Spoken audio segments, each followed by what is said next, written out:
오늘은 요셉 스토리에서 가장 정점을 찍는 그러한 내용을 살펴보려고 합니다. 유다가 자신의 동생 베냐민의 자루에서 은잔이 나온 다음에 형제들과 함께 총리 요셉 앞에 나왔습니다. 그리고 그에게 정말로 본인이 남겠다라고 하는 그런 이야기를 하게 되는데, 예수님이 비유의 말씀을 들었던 탕자의 그러한 비유에 보게 되면 탕자가 회개하고 돌아오는 장면이 있는데, 마치 유다가 탕자처럼 회개의 진면목을 보여주고 있습니다. 그래서 오늘 본문이 시작되는 부분 바로 앞에 창세기 44장 33절 34절에서 유다가 이런 말을 했습니다. 이제 주의 종으로 그 아이를 대신하여 머물러 있어 내 주의 종이 되게 하시고, 그 아이는 그의 형제들과 함께 올려 보내소서. 그 아이가 나와 함께 가지 아니하면 내가 어찌 내 아버지에게로 올라갈 수 있으리이까. 두렵건대 제 해가 내 아버지에게 미침을 보리이다. 베냐민이 돌아가지 않으면 아버지에게 재해가 미칠 것 같습니다. 그러니까 내가 베냐민을 대신해서 종이 되겠습니다. 지금 유다가 이렇게 말하고 있습니다. 이를 지금 요셉이 꾸미고 있죠. 그리고 형들은 쩔쩔매는 것처럼 보입니다. 근데 사실 그 뒤에 배후에 보게 되면 하나님이 계시다라고 하는 것을 이 성경이, 창세기가 보여주고 있습니다. 요셉은 형들이 진짜로 과거에 자신이 행했던 그러한 잘못을, 그 죄를 인식하고, 그리고 그것에서 뉘우치는 마음이 있는지, 진짜로 회개하는지 알고 싶어 했지만, 사실 그 배후에 보게 되면 이 형제들의 회개하는 모습을 하나님이 보고 싶어 하셨습니다. 그들이 철저하게 본인들이 잘못했음을 깨닫고 있는지, 그리고 그 죄의 문제에 대하여 하나님 앞에서 통회하는 심령으로 회개하고 있는지 하나님이 보고 싶어 하셨습니다. 그래서 조금 더 시야를 넓혀보게 되면 요셉 스토리 안에서 지금 이 가뭄과 또 요셉이 팔려간 것, 이런 이저차저차한 일들로 말미암아 이 야곱의 집안이 애굽으로 내려가게 되지만, 사실 조금 더 넓혀보게 되면 하나님이 아브라함에게 약속하신 대로 그 야곱의 집안에서 큰 민족을 이루기 위하여 하나님이 애굽으로 이 가정을 옮기고 있다라고 하는 것을 확인할 수가 있습니다. 지금 유다의 이 고백은 사실은 자기 자신만의 고백이 아니라 형제들의 고백이기도 합니다. 총리인 요셉이 이걸 꿰뚫어 보고 있습니다. 사실 이 요셉은 많은 사람들을 그동안 만나왔는데, 특별히 총리로 있으니까 얼마나 양식을 꾸러온 사람들 많겠습니까? 그러니까 사람을 보면서 그 사람의 진심을 간파할 수 있는 그러한 눈치가 있는 사람이라고 알 수 있습니다. 근데 그 요셉이 볼 때 형들이 진짜 자신들의 잘못을 뉘우치고 있거든요. 그래서 본인을 죽이려고 하고 팔려고 할 때와는 너무너무 다르게 자신의 동생 베냐민을 위해서 기꺼이 종이 되겠다 그러고, 그리고 이렇게 애걸하는 모습을 보면서 이 요셉이 자신들의 형들의 진심을 알게 되었습니다. 그래서 이 유다의 고백을 듣고 요셉은 더 이상 자신을 숨길 수가 없었습니다. 그리고 숨길 필요도 없게 되었습니다. 그래서 오늘 본문에 보게 되면 대성통곡하는 모습을 이 요셉이 보여줍니다. 1절과 2절 말씀 우리 함께 합독하겠습니다. 요셉이 시종하는 자들 앞에서 그 정을 억제하지 못하여 소리질러 모든 사람을 자기에게서 물러가라 하고 그 형제들에게 자기를 알리니 그때에 그와 함께한 다른 사람이 없었더라. 요셉이 큰 소리로 우니 애굽 사람에게 들리며 바로의 궁중에 들리더라. 아멘. 요셉이 그 정을 억제하지 못합니다. 동생을 대신해서 종이 되겠다라고 하는 그 유다의 말을 들으면서 그냥 참지를 못하게 됩니다. 그래서 울음을 터뜨리게 되는데, 창세기 말씀 보게 되면 요셉이 3번 울게 되거든요. 앞에 2번은 개인적으로 홀로 또 은밀하게 혼자 우는 장면이 나오는데, 오늘 장면은 형들 앞에서 그냥 총리의 체면도 생각하지 않고 큰 소리로 웁니다. 얼마나 크게 우는지 그 우는 소리가 밖에까지 들립니다. 바로의 궁중에도 들립니다. 그러니까 대성통곡하는 것이죠. 유다의 말을 들으면서 요셉의 마음이 무너졌습니다. 그동안 응어리졌던 그러한 마음이 녹아내리게 되었습니다. 그래서 큰 소리로 통곡하였습니다. 이와 같이 요셉이 통곡하면서 제일 먼저 꺼낸 말이 아주 인상적인데, 3절 말씀이 이렇게 나옵니다. 요셉이 그 형들에게 이르되 나는 요셉이라 내 아버지께서 아직 살아 계시니까. 형들이 그 앞에서 놀라서 대답하지 못하더라. 요셉이 나 요셉이에요 말해도 형들이 인지 부조가 되는 것이죠. 애굽의 총리가 난 요셉이다라고 히브리 말로 지금 말하고 있음에도 불구하고 지금 어떤 상황인지 어벙벙한 상태입니다. 지금 파악을 못하고 있어요. 그런데 요셉의 말 보면 나 요셉입니다 라고 말하고 나서 제일 먼저 꺼내는 말이 내 아버지께서 아직 살아 계시니까. 이걸 제일 먼저 묻습니다. 내 아버지. 사실 그 전에 창세기 43장에서도 요셉이 물은 적이 있습니다. 그 노인이라고 표현하는데 너희의 아버지가 여전 안녕하시냐, 아직도 생존해 계시느냐, 그렇게 물었습니다. 그때는 그 노인 너희의 아버지 이렇게 물었어요. 근데 지금 여기에서는 내 아버지, 내 아버지가 지금도 살아 계시느냐 제일 먼저 묻습니다. 그러니까 요셉이 얼마나 그 아버지 야곱을 향한 마음이 애틋했는지를 알 수 있습니다. 그 뒤에도 보게 되면 11절 말씀 중간에 이런 부분이 있습니다. 내가 거기서 아버지를 복량하리이다. 내가 아버지를 복량하리이다. 요셉이 그런 말을 해요. 그리고 13절에 보게 되면 이런 말이 있습니다. 당신들은 내가 애굽에서 누리는 영화와 당신들이 본 모든 것을 다 내 아버지께 아뢰고 속히 모시고 내려오소서. 그러니까 지금 요셉이 자신의 정체를 드러내면서 제일 먼저 꺼낸 말이 뭐냐면 내 아버지가 생존해 계시느냐. 그리고 오늘 스토리 보게 되면 자신을 밝히는 과정에 아버지에 대한 내용이 굉장히 많이 들어있습니다. 13절까지 그 내용이 이어지게 돼요. 그러니까 이 요셉이 자신을 너무너무 사랑했던 그 아버지, 그러면서도 그 아버지가 그 당시는 본인이 아직 어려서 몰랐겠지만 시간이 지나고 삶을 더 이해하게 되고 그러면서 아버지가 가졌던 그런 아픔들도 알게 되고, 그리고 이 아버지를 너무너무 만나고 싶어하는 이 요셉의 모습을 보여줍니다. 사랑하는 성도 여러분, 믿음이 있는 사람들은 부모님에게 잘합니다. 왜냐하면 하나님이 이것을 강조하셨거든요. 중요하게 여기시거든요. 10계명 중에 제5계명이 내 부모를 공경하라는 것 알겠습니까? 그래서 믿음 있는 사람들은 부모님에게 효도하고자 하는 마음들이 많이 있습니다. 근데 이와 같이 아버지를 물으면서 그 형들에게 이어서 무엇을 말하기 시작하냐면 4절 말씀에 이렇게 말합니다. 요셉이 형들에게 이르되 내게로 가까이 오소서. 그들이 가까이 가니 이르되 나는 당신들의 아우 요셉이니 당신들이 애굽의 판자라. 형들에게 요셉이 어떤 사람인가요? 형들에게 상처 입은 피해자 아닙니까?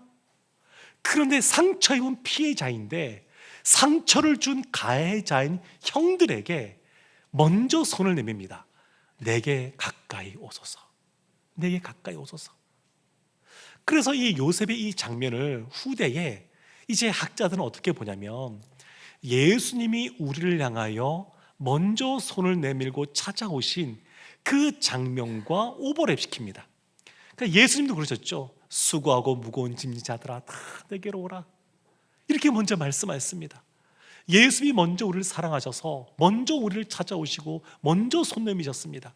지금 요셉이 그런 겁니다. 상처 입은 피해자임에도 불구하고 가해자들은 형들을 향하여 먼저 다가가는 모습을 보여줍니다. 그러면서 형들이 믿지 못하고 판단을 못하니까 이렇게 말한 것이죠. 당신들이 애굽의 판자다. 나는 당신들이 애굽의 판자다. 형들이 얼마나 놀랐을까 싶습니다. 소스라치게 놀랐을 것 같습니다. 왜냐하면 요셉을 팔았다는 사실 옆에 있는 베냐민도 모릅니다. 동생 베냐민도 몰라요. 베냐민이 알았으면 야곱도 알았을 거거든요. 몰라요, 베냐민도. 그래서 이 10명의 형제밖에 모르는 일인데 애굽의 총리 입에서 그 말이 나오는 겁니다. 나는 당신들이 애굽의 판자라. 그러니까 이 형들이 이제 알게 된 것이죠. 진짜 요셉이구나. 진짜 요셉이구나.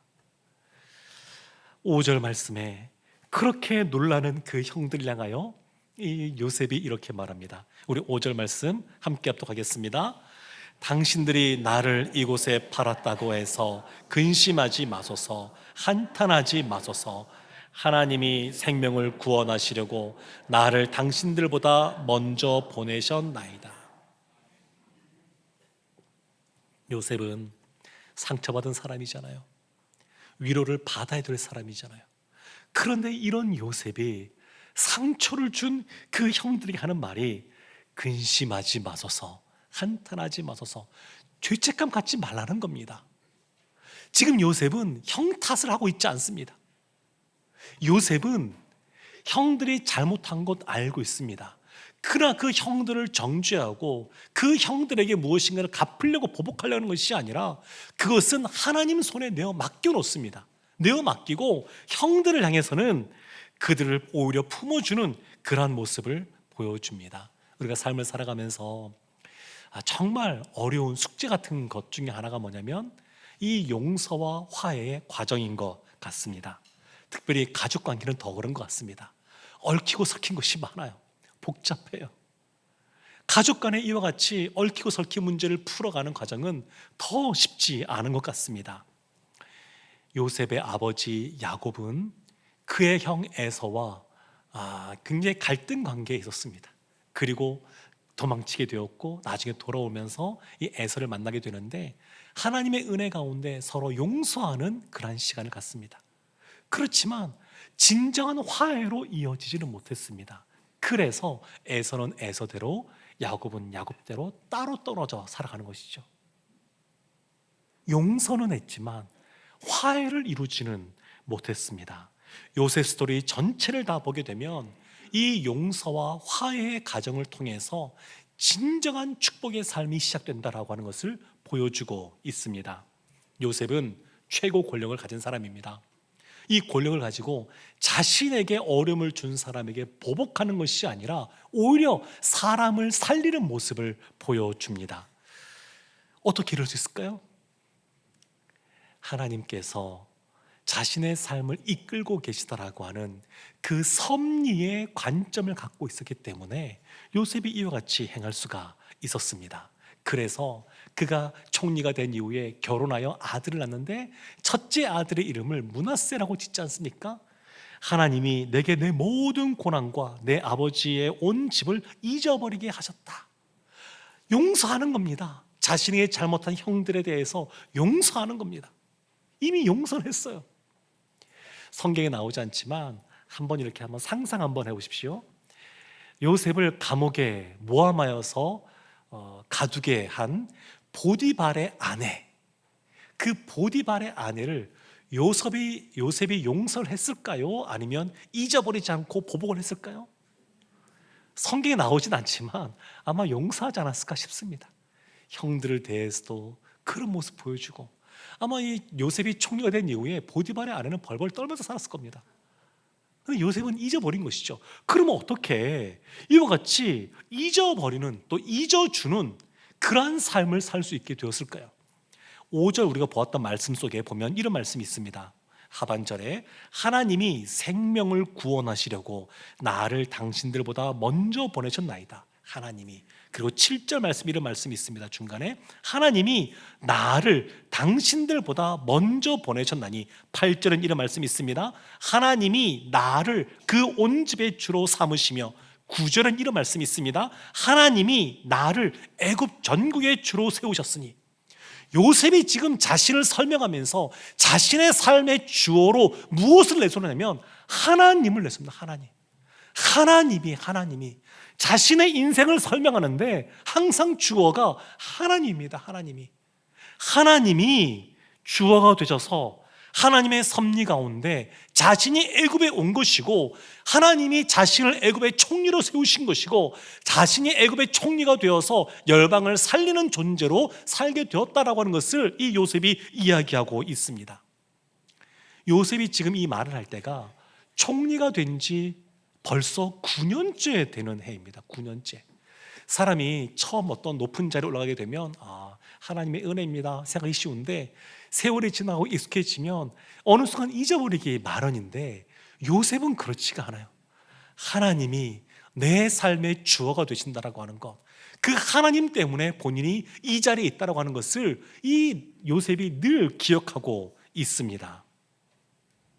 그러면서 7절 말씀을 보게 되면 용서를 넘어서서 진정한 화해의 길로 나가는 모습을 보여줍니다. 우리 7절 말씀 함께 합독하겠습니다. 하나님이 큰 구원으로 당신들의 생명을 보존하고 당신들의 후손을 세상에 두시려고 나를 당신들보다 먼저 보내셨나니. 하나님이 나를 당신들보다 먼저 보내셨나니. 사실 요셉이 직접적으로 형들에게 형들, 나는 형들을 용서합니다 이렇게 말한 적이 없어요. 그렇게 말한 적은 없지만 요셉의 모습을 보면 이미 용서했습니다. 이미 용서했기에 나오는 행동들을 보여줍니다. 아들의 이름도 므낫세라고 지었고요, 그리고 5절 말씀도 보았지만 형들 탓을 하고 있지 않습니다. 요셉의 그 용서의 초점을 보게 되면 자신의 내면을 향하고 있습니다. 용서라고 하는 것은 다 그렇습니다. 초점이 자신의 내면입니다. 그리고 자신의 과거의 상처를 정리하는 것에 초점이 맞추어졌습니다. 반면에 화해라고 하는 것은 좀 다릅니다.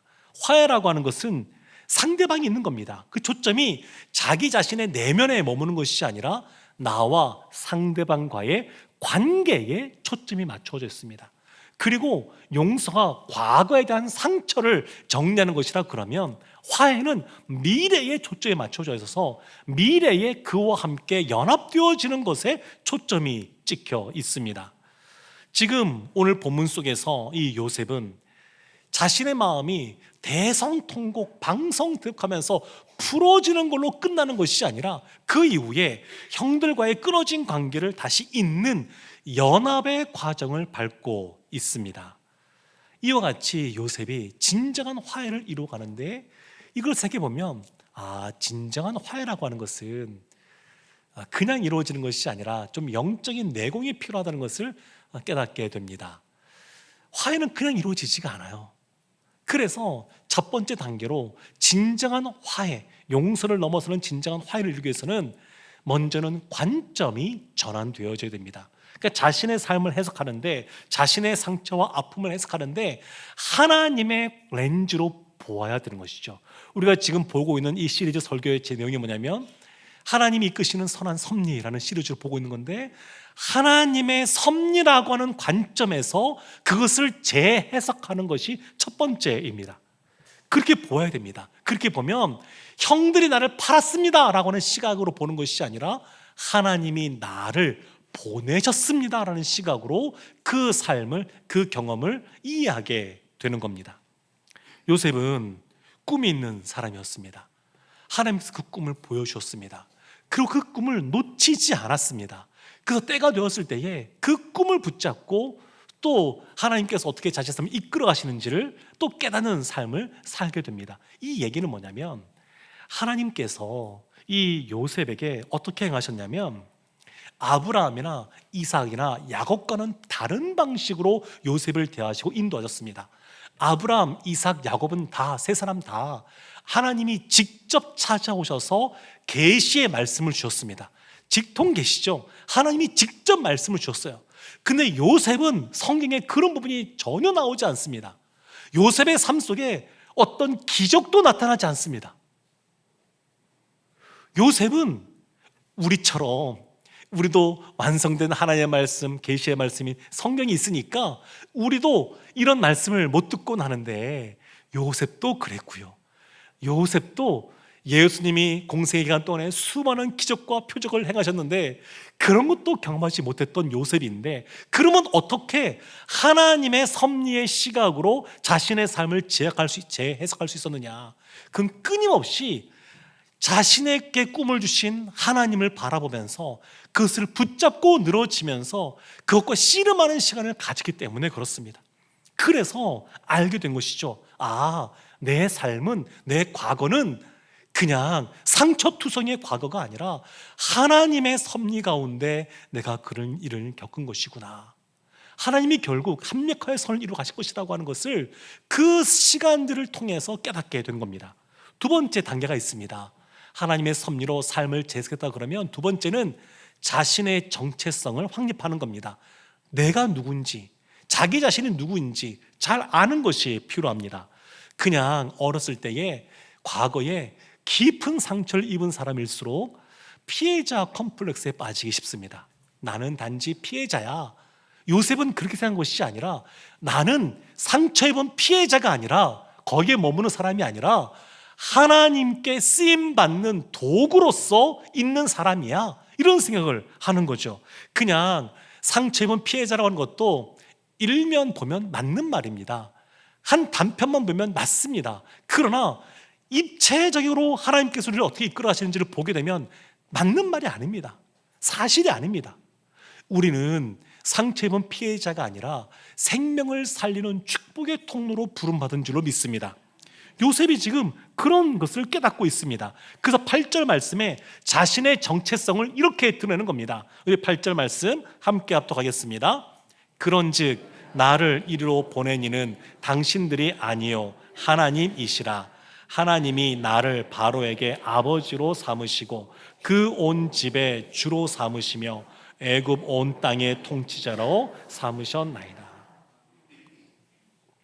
여기 보면 바로에게 아버지로 삼으시고 이런 부분 있잖아요. 바로의 아버지. 이거는 그 당시에 그냥 표현 중에 보게 되면 그 당시에 강요, 또 뭐 고문, 어떤 자문하는 사람들, 그런 사람들을 통칭해서 바로의 아버지, 이런 표현을 썼습니다.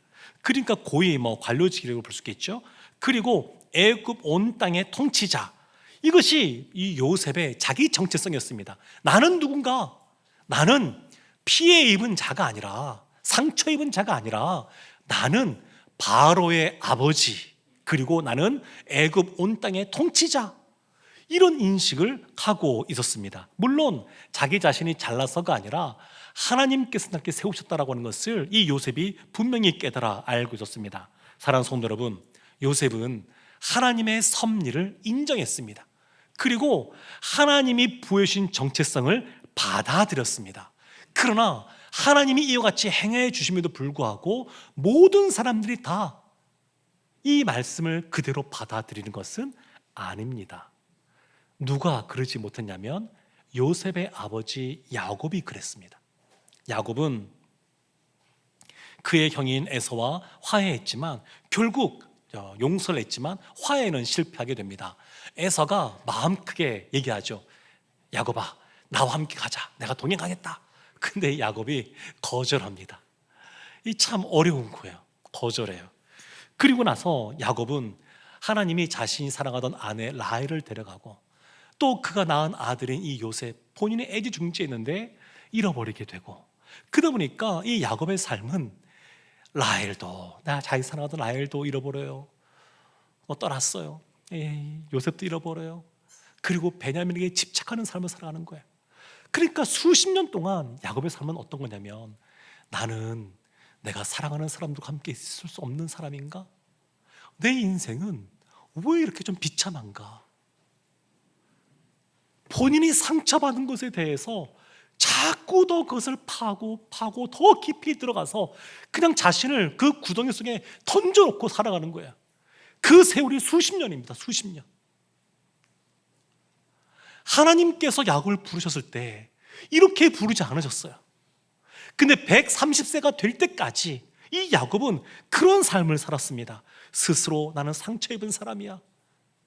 내 삶은 비참해. 그게 살아갔던 것이죠. 사랑하는 성도 여러분, 요셉은 자신의 삶을 하나님의 섭리 가운데 재해석했고 하나님 안에서 자신이 어떠한 존재인지를 분명하게 확립했습니다. 그리고 세 번째 보게 되면 이 요셉은 상대방의 감정을 배려하는 모습을 보여줍니다. 우리가 화해할 때도 이것이 필요합니다. 상대방의 감정을 배려해 줘야 돼요. 상대방의 감정의 속도를 지혜롭게 그것을 배려해 주는 것이 필요합니다. 제가 부산에서 목회하다 보니까 부산 사나이들이 많다 보니까 그런 분들이 계셔요. 목사님, 저는 뒤끝이 없습니다. 그리고 나서 앞에서 직설적으로 할 말 다 쏟아부어요. 쉽지 않아요. 그분들 되게 좋으신 분들이거든요. 뒤끝이 진짜 없어요. 좋아요. 좋은데 본인의 그 감정을 쏟아내고 나서 본인은 뒤끝이 없고 깨끗하고 너무 좋아요. 룰루랄라요. 근데 그 말을 들은 저는 그것을 해소하는데 한참 걸려요. 사람 마음은 굉장히 다단합니다. 다 똑같지가 않아요. 그래서 어떤 사람은 내면의 이 상처, 그 골짜기가 굉장히 우리가 생각할 수 없을 만큼 굉장히 깊을 수도 있습니다. 어떠한 것들이 쌓여와서 말 한마디에도 깊은 상처 가운데 거할 수도 있고요. 또 어떤 경우에는 보게 되면 너무 예민해서 그냥 쉽게 접근할 수도 없는 그런 마음도 있습니다. 그리고 어떤 경우에는 상처 입은 사람도 스스로도 그 문제를 해결을 못해요. 감당을 못해요. 그래서 정말로 지혜가 필요합니다. 특별히 가족 간의 관계에서는 더하죠. 이것이 더욱 복잡합니다. 그러니까 용서하는 건 할 수 있어요. 하나님 앞에서 용서는 내가 용서하기로 결단하고 선포하면 됩니다. 그렇게 할 수 있어요. 근데 화해는 그렇게 되지가 않아요. 화해는 한순간에 이루어지는 기적 같은 일들이 아닙니다. 화해는 오랜 시간들이 걸리기도 합니다. 화해는 단지 의지만으로 되지 않고 노력과 지혜가 필요합니다. 요셉은 이런 세월을 22년 가진 겁니다. 형들을 만날 때. 그리고 그 이후에도 보게 되면 쉽게 되지 않아요. 아버지가 살아있을 때, 야곱이 살아있을 때는 형들과 함께 잘 지낸 것 같았지만 아버지 야곱이 돌아가자마자 형들이 떨지 않습니까? 요셉이 우리에게 어떻게 하지 않을까? 그러니까 진정으로 화해하는 것은 생각보다 쉽지가 않습니다. 왜냐하면 화해는 상대방이기 때문에 그렇습니다.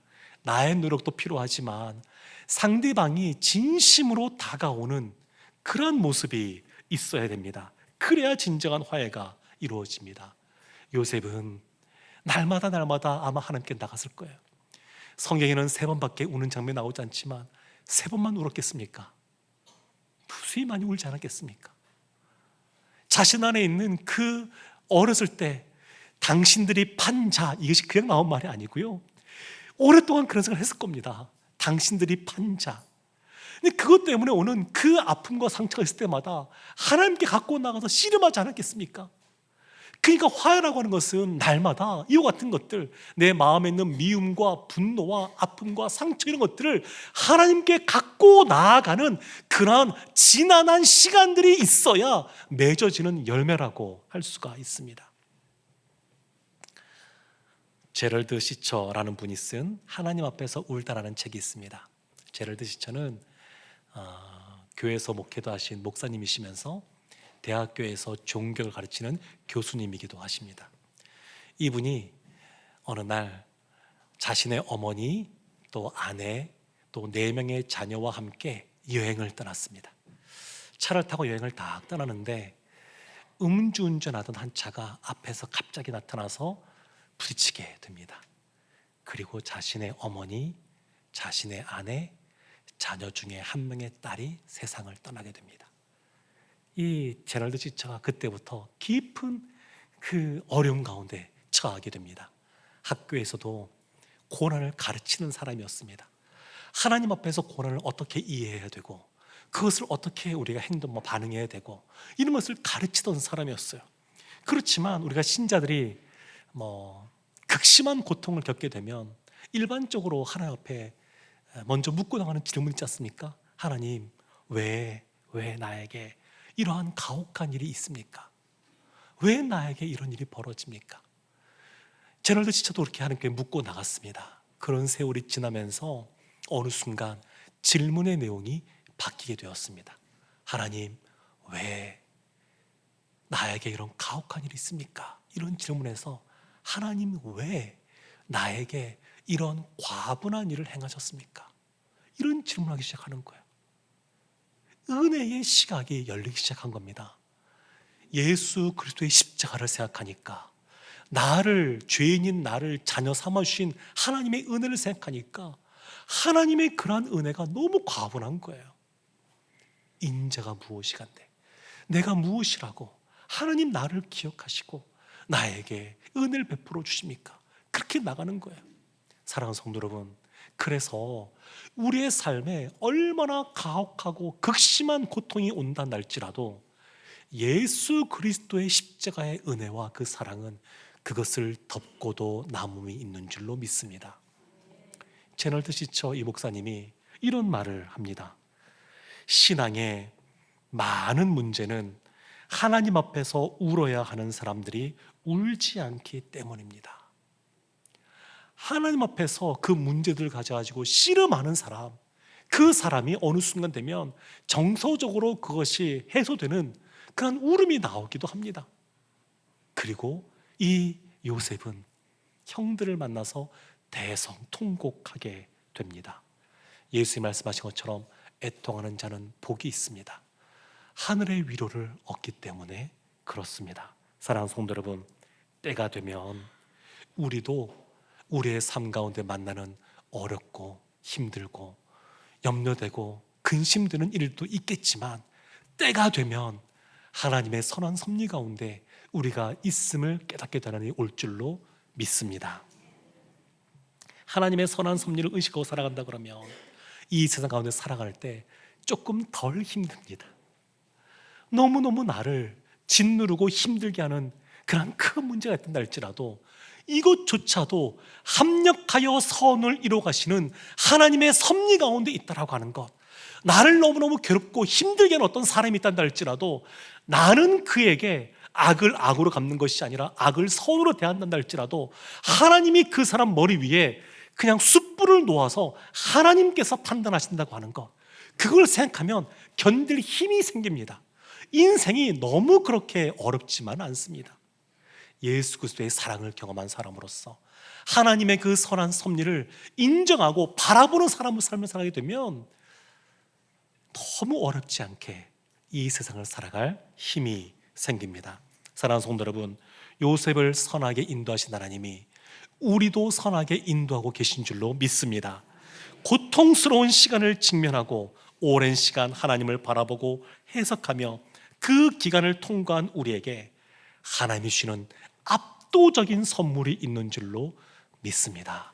이런 은혜 가운데 살아가는 우리 모두가 되기를 주님의 이름으로 축원합니다. 아멘.